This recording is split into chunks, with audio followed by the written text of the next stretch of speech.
Servicing your MP1 Redi-Flo2, an essential part of ensuring a long life for this submersible pump. First, maintaining the pump itself.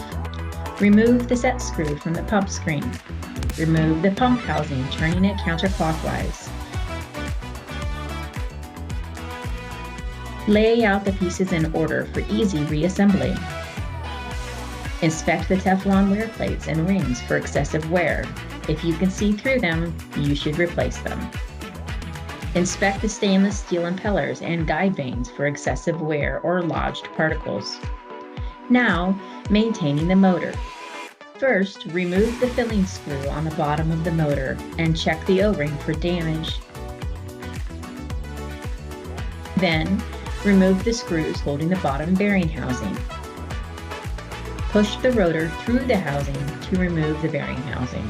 Again, inspect the bushing for damage and ensure water holes are clear.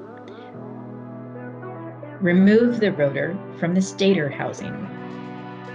At the end of each rotor, there is a Teflon thrust washer. Inspect the washers for excessive wear. Inspect the bearings at each end for cracks and ensure the water hole is clear. Inspect the body of the rotor for abrasions. Insert your finger into the motor housing and feel for swelling of the motor coils.